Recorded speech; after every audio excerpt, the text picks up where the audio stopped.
인간이 다른 피조물들과 다른 점은 인간은 하나님의 형상대로 창조가 되었다는 것이죠.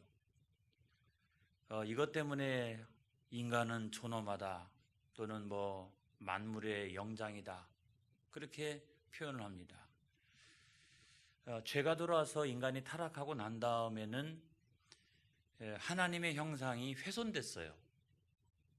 훼손되어서 어떤 것은 그것이 유지되어서 오늘날에도 있지만 상당히 왜곡되어진 형태로 있는 것도 있고, 하나님의 형상 가운데 어떤 것은 완전히 상실되어져서 인간이 스스로가 스스로를 구원할 수 없는 그런 가운데 처하게 되었습니다.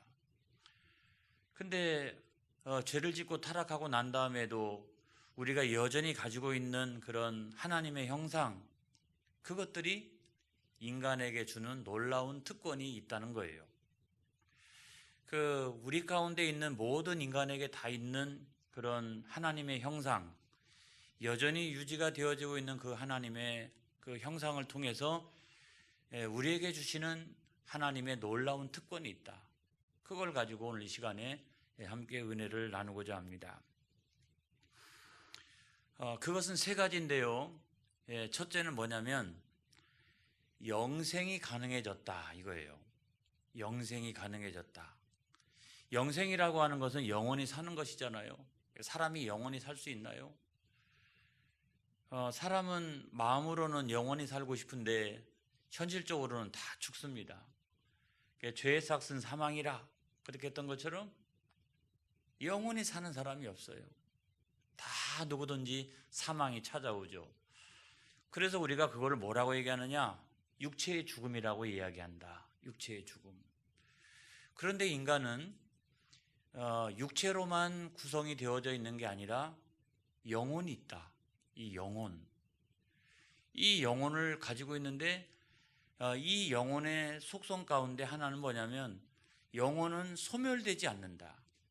이거는 영혼은 눈으로 볼 수도 없고 이렇게 사람이 만질 수도 없고 하는 어떤 정신적이고 비물질적이고 사람의 눈에도 보이지도 않고 하는 그런 것이기 때문에 그 영혼의 속성 가운데 하나는 뭐냐면 소멸되지 않는다는 거예요. 물론 하나님께서 창조하신 창조물이니까 하나님께서 멸하시면 소멸하지 않을 것이 어디 있겠어요. 그렇지만 하나님이 영혼을 창조하실 때 그것이 가지고 있는 어떤 속성은 뭐냐면 그거는 소멸되지 않는 속성을 가지고 있다는 거예요. 여러분, 하나님은 순수한 영이십니다. 그래서 하나님은 절대로 소멸되지 아니하신다. 디모데전서 6장 16절에 있는 말씀을 한번 보겠습니다. 디모데전서 6장 16절.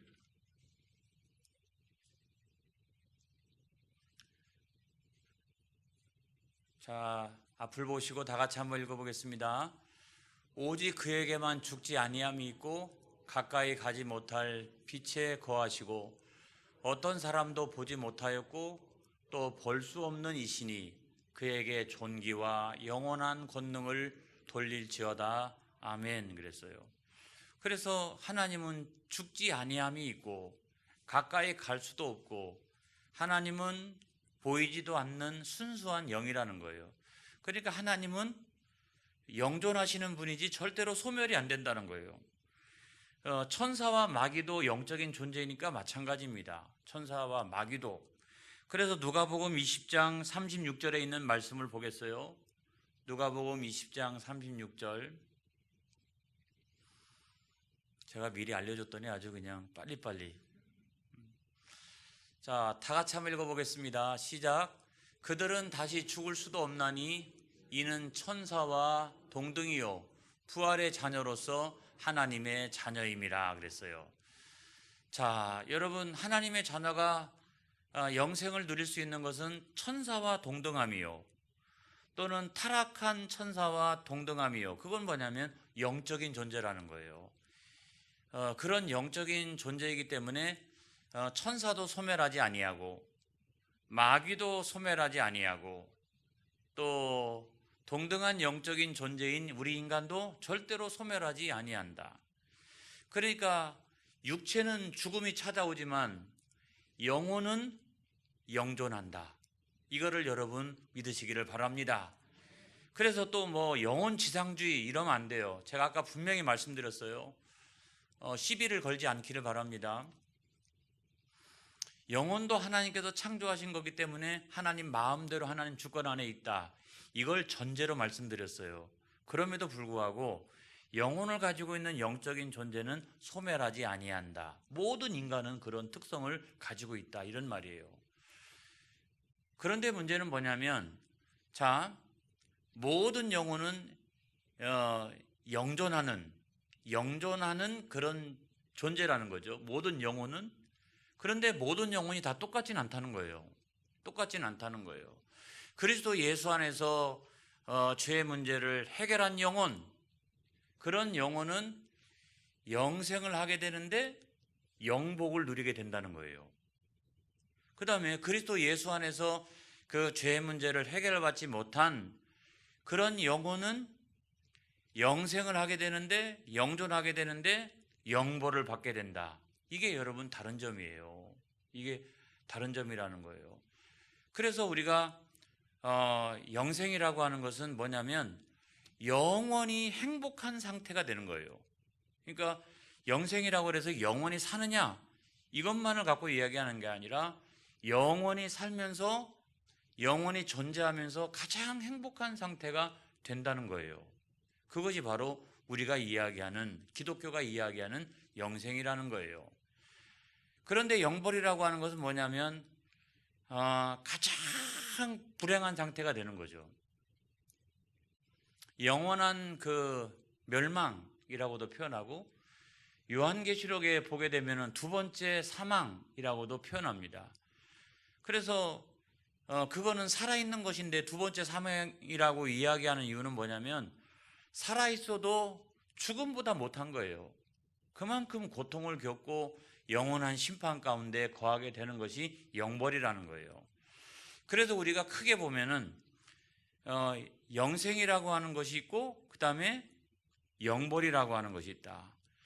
그런데 영생이라고 하는 것을 그냥 누구든지 다 그 영혼이 살아있는 것이다, 존재하는 것이다 라고 하면 그것도 영생이라고 말할 수 있지만, 기독교가 이야기하는 영생이라고 하는 것은 영원한 복락의 상태에 들어가게 되는 것을 우리가 영생이라고 말하고, 영벌의 상태라고 하는 것은 영원히 심판과 고통의 상태에 들어가게 되는 것을 우리가 영벌이라고 나누어서 설명을 하는 것이다. 이런 말씀입니다. 그런데 우리가 어떻게 하면 그런 영생에 들어갈 수 있을까? 성경이 보면은 여러 가지로 그 영생에 들어가는 것을 말씀하고 있습니다만은 그것을 다 모아서 보면은 인간의 방법 가지고는 안 된다는 거예요. 하나님의 방법 가지고 인간은 영생을 누릴 수가 있다. 그래서 그 모든 성경의 말씀을 다 모아서 보니까 딱 한마디로 예수 그리스도를 믿어야 된다. 이렇게 말씀하고 있다는 거예요. 그러니까 예수 그리스도를 믿어야 죄의 문제가 해결되어지고 의롭게 되어질 수 있고 거룩하게 되어질 수 있고, 그래서 하나님의 자녀가 되어질 수 있고 하나님의 자녀의 권세인 영생을 누릴 수가 있다. 성경은 그 유일한 길로 예수 그리스도를 말씀하고 있어요. 그래서 그 예수 그리스도를 믿지 아니하면 우리는 그 영생의 길로 절대로 나아갈 수 없다라고 하는 사실을 말씀해 주고 있습니다. 여러분, 로마서 10장 9절의 말씀을 보겠습니다. 로마서 10장 9절에 있는 말씀,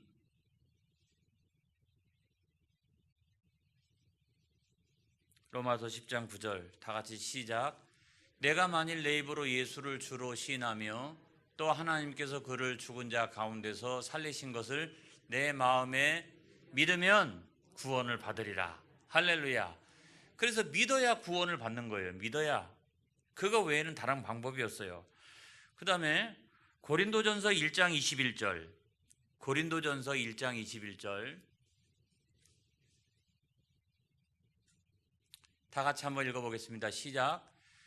하나님의 지혜에 있어서는 이 세상이 자기 지혜로 하나님을 알지 못하므로 하나님께서 전도에 미련한 것으로 믿는 자들을 구원하시기를 기뻐하셨도다. 할렐루야. 여기서도 마찬가지죠.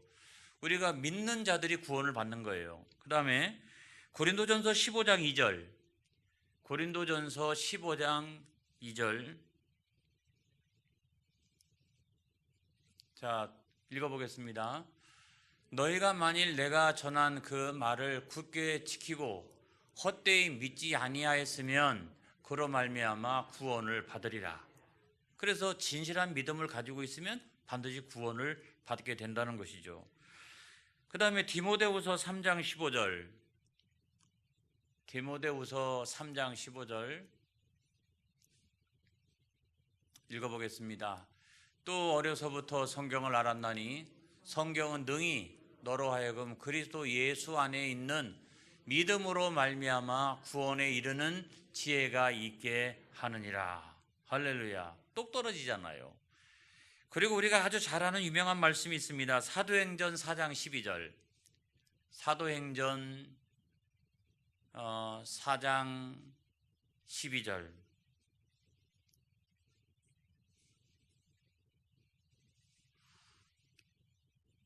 다 같이 읽어보겠습니다. 시작.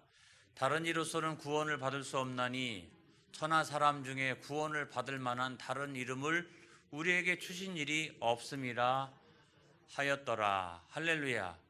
그러니까 예수 그리스도의 이름이 아니고서는 절대로 우리는 구원에 이를 수 없다는 거예요. 그래서 이단의 교주들이 자기들의 이름을 사용합니다마는 그럼에도 불구하고 오직 예수라고 하는 이름으로부터 자유롭지 못해요. 절대로. 만약에 내가 가지고 있는 어떤 이름을 가지고 구원받을 수 있다? 그거는 성경을 딱 보면 금방 드러나기 때문에 이들은 자기 이름을 얘기하면서도 반드시 뭐라고 얘기하냐면 그래서 내가 세상의 이름을 가지고 있지만 나는 재림 예수다.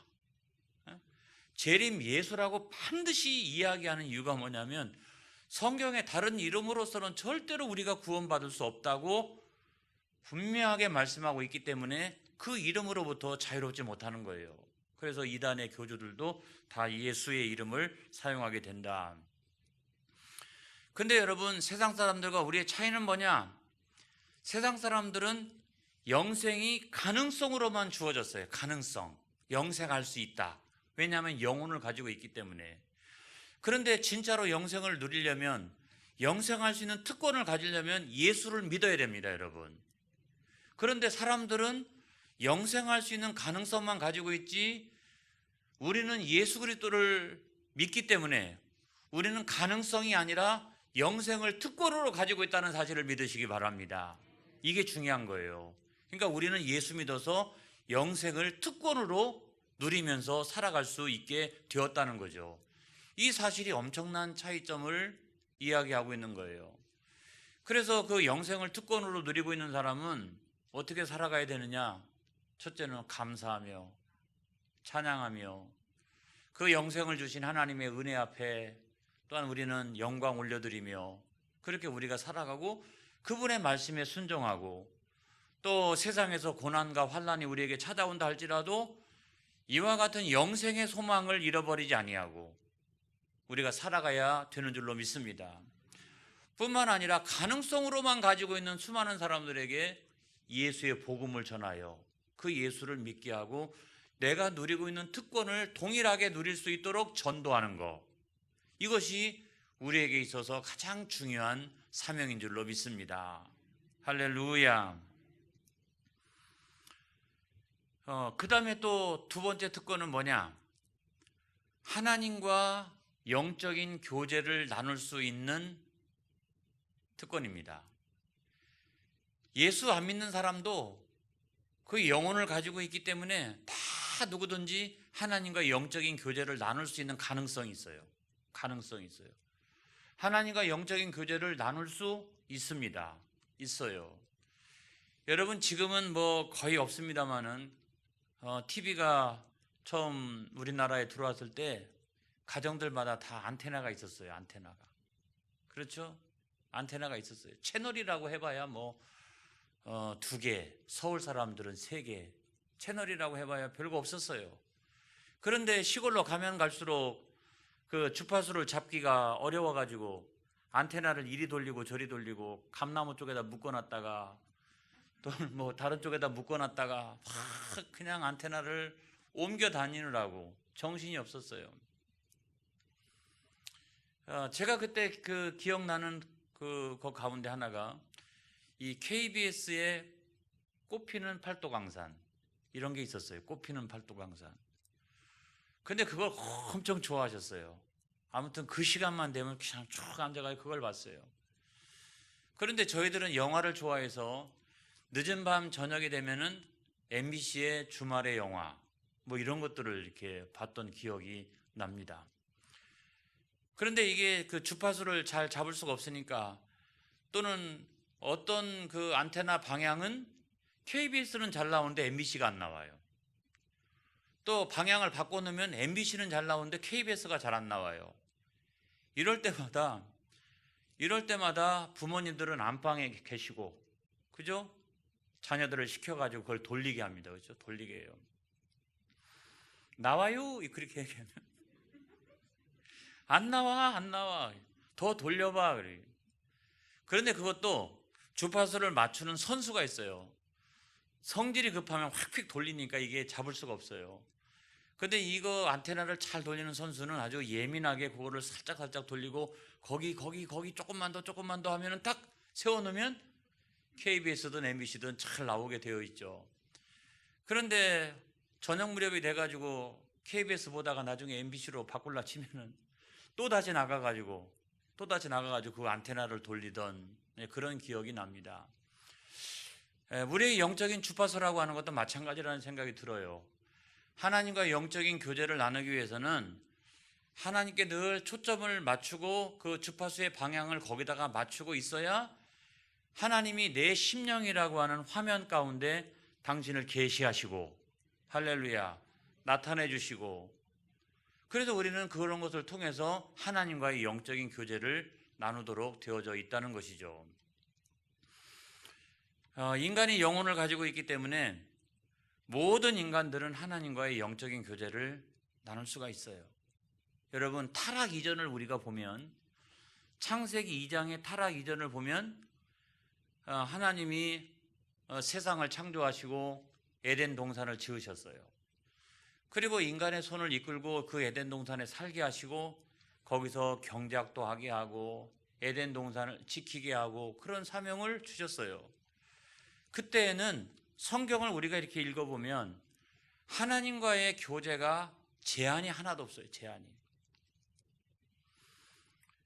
그 동산에서 하나님과 늘 다니면서 하나님과 막 대화를 나누고 있는 아담의 모습을 우리가 발견하게 돼요.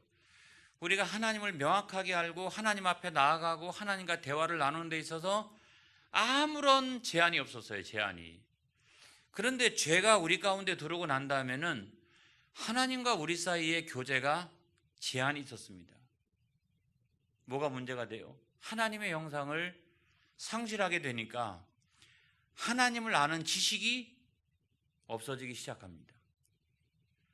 또 한 가지는 사람이 거룩하지 못하고 의롭지 못하니까 하나님께 나아갈 수가 없어요. 하나님을 어렴풋이 안다 할지라도 하나님 앞에 나아갈 수 있는 방법이 없어요. 우리 인간이 더럽기 때문에, 죄가 있기 때문에 그렇다는 거예요. 여러분, 오늘날 우리의 영적 상태를 생각해 보면 오늘도 세상의 사람들은요, 영혼을 다 가지고 있어요. 하나님을 만날 수 있는 가능성이 다 있어요. 영적인 교제를 나눌 수도 있어요. 그런데도 다 한결같이 얘기합니다. 하나님은 안 계시다고. 하나님이 살아계신지 모르겠다고. 네가 아무리 설명해도 나는 모르겠다고. 그리고 예수 믿는 사람들 가운데서도 그런 영적인 안테나가 명확하게 하나님을 향하여 초점이 잡혀지지 않은 사람들은 굉장한 혼란이 생깁니다. 그리고 하나님이 과연 내 기도에 응답을 하시는가? 때로는 시험이 찾아오고 그럴 수가 있어요. 그게 뭐냐면 오늘 죄악된 세상에서는 타락하기 이전처럼 선명하지 않다는 거예요. 모든 것이 선명하지 않다는 거예요. 하나님께서 원하시는 그 방법이 아니고서는 하나님께 나아가는 것도 문제고 하나님을 만나는 것도 문제인 그래서 영적으로 아주 캄캄한 그런 시대를 저와 여러분이 오늘날 살아가고 있기 때문에 그렇다는 것입니다, 여러분. 그 영혼을 다 가지고 있어도 하나님과 영적인 교제가 안 돼요. 하나님을 알지도 못하고 하나님께 나아가지도 못하고. 그래서 우리가 하나님과 교제를 어떻게 할 수 있느냐? 그건 다른 방법 없어요. 인간적인 방법은 안 됩니다. 인간적인 방법으로는 알 수도 없고 나아갈 수도 없고, 하나님께서 원하시는 그 방법이 있어야 되는 거예요. 그 방법이 뭐냐? 다른 것이 아니죠. 첫째는 하나님을 알아야 돼요.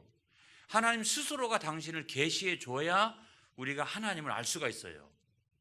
그런데 그 계시의 방법이 뭐냐면 첫 번째로는 기록된 계시인 성경 말씀이죠. 할렐루야.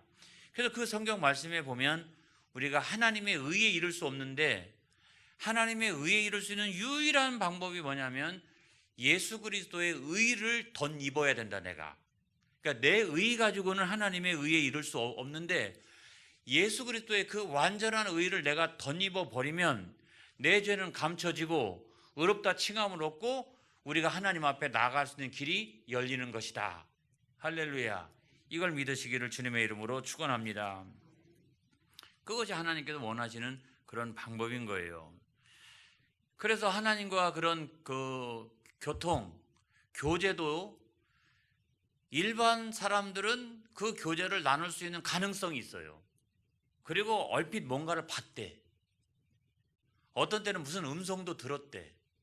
그렇게 이야기하는 사람이 있어요. 그 사람이 예수 안 믿는데도 불구하고.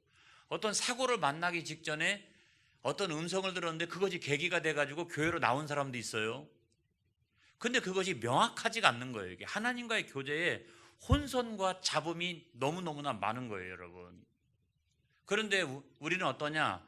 우리는 예수 그리스도 안에서 하나님의 거룩한 자녀가 되었기 때문에 우리는 가능성으로서 하나님과의 교제가 있는 게 아니라 우리는 뭐예요? 특권으로서 하나님과 교제를 나누는 그런 특권을 가진 존재가 되었다는 거예요. 여러분, 이것이 근본적인 차이점이에요.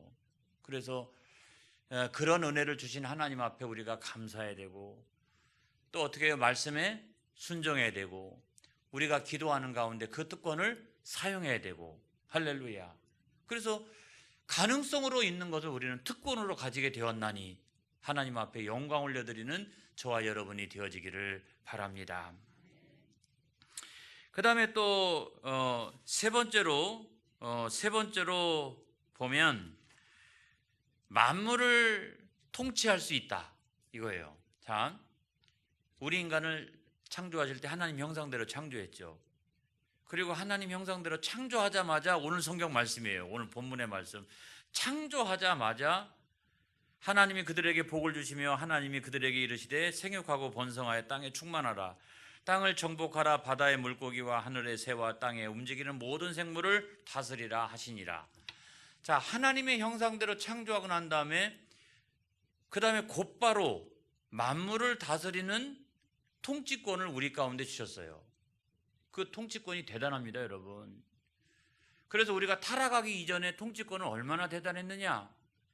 하나님을 대신했어요. 하나님을 대신했다고요. 하나님을 대신했어요. 그래서 시편 8편 5절로 6절의 말씀을 보겠습니다.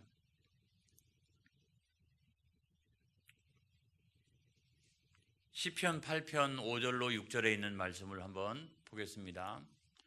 우리가 타락하기 전에 만물을 통치하는 우리의 권세가 얼마나 대단했는지를 제가 설명하는 거예요. 시작.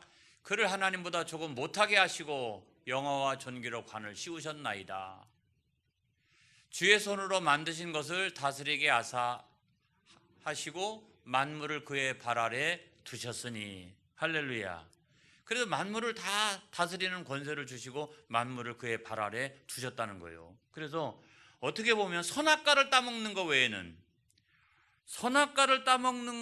외에는 하나님이 거의 모든 만물을 통치하는, 대신해서 통치할 수 있는 절대적이고 무제한적인 그와 같은 권한을 사람에게 줬다는 거예요.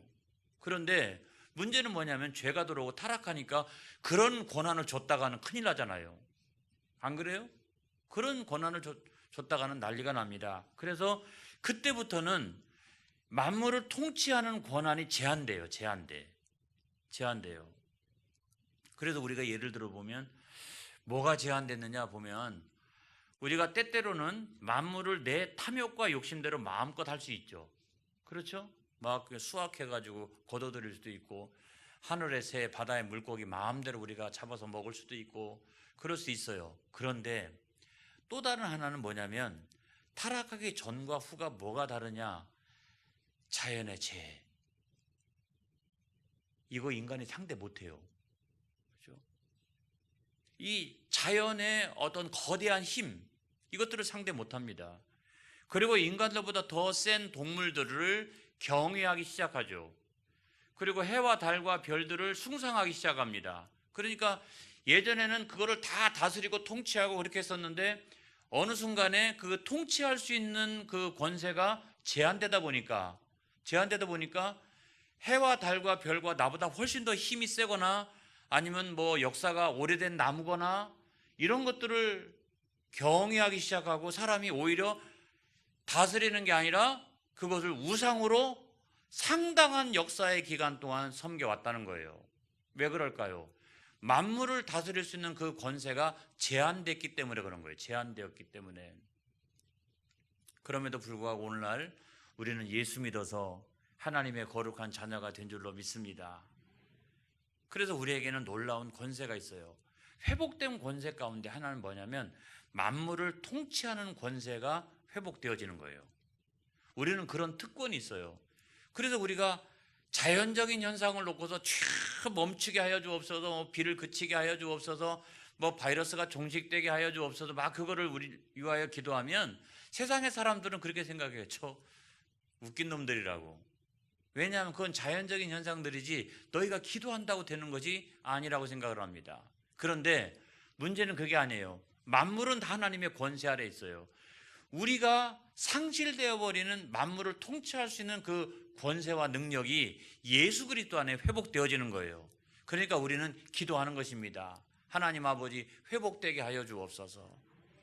그리고 하나님 원하시는 대로 자연 만물을 어떻게 잘 이렇게 관리해야 되고, 또 세 번째로는 절대적으로 이 자연에 대하여 우상으로 섬기지 않게 되고, 왜냐하면 내 그 특권 안에 있는 것을 가지고 내가 왜 그걸 가지고 우상을 섬겨요? 그러니까 절대로 예수 믿는 사람은 자연의 어떤 현상이나 엄청난 어떤 위력이나 이런 걸 가지고도 절대로 그거를 우상으로 섬기지 않는다. 왜냐? 우리에게는 그거를 다스리는 특권이 있기 때문에 그렇다는 거예요. 할렐루야. 이걸 믿으시기 바랍니다. 제가 오늘 이 내용을 가지고 강해 설교하면서 구분 지어 놓은 것이 있어요. 뭐냐면 하나님의 형상을 가지고 있는 사람들은 다 어떤 가능성이 있다. 그렇죠? 가능성이 있다. 영생할 수 있는 가능성이 있다. 하나님과 교제할 수 있는 가능성이 있다. 그다음에 뭐예요? 만물을 다스릴 수 있는 가능성이 있다. 가능성이 있다. 그런데 그들과 우리의 근본적인 차이점이 뭐냐? 그건 뭐냐면 우리는 예수 그리스도 안에서 그걸 특권으로 가지게 되었다는 거예요. 영생을 누리는 특권. 할렐루야. 그 다음에 만물을 다스리는 특권, 그리고 하나님과 영적인 교제를 나누는 특권, 그건 세상 사람들이 갖지 못한 우리만이 가지고 있는 특권이라는 거예요. 그래서 그 특권을 가지고 있는 여러분, 그거를 어찌하면 좋겠습니까? 그 특권을 가지고 뭐 하면 좋겠습니까? 우리는 만물의 영장이야. 또는 뭐 인간은 그래도 존엄한 거야. 나는 하나님의 자녀야. 그걸 가지고 우리가 자랑만 할 게 아니라 가능성 있는 것을 예수 믿어서 나에게 특권으로 주셨다면 우리는 그걸 가지고 하나님과 동역해야 된다. 할렐루야. 하나님과 동역해야 된다. 그래서 영생의 소망이 없는 사람들에게 영생의 복음을 전하고, 할렐루야. 또 우리는 하나님과 영적인 교제를 나누고, 그리고 만물을 잘 다스리고 통치하는 그와 같은 특권을 가지고 그걸 회복시키기 위하여 기도하고 노력하고, 그래서 특권은 그냥 주신 것이 아니라 그걸 가지고 뭐 하라고? 하나님과 동역하라고 다른 사람에게는 가능성으로밖에 없는 그 특권을 나에게는 명백하게 주셨다. 할렐루야. 그 특권을 누리실 수 있는 저와 여러분 되시기를 주님의 이름으로 축원합니다. 축원합니다. 기도하겠습니다.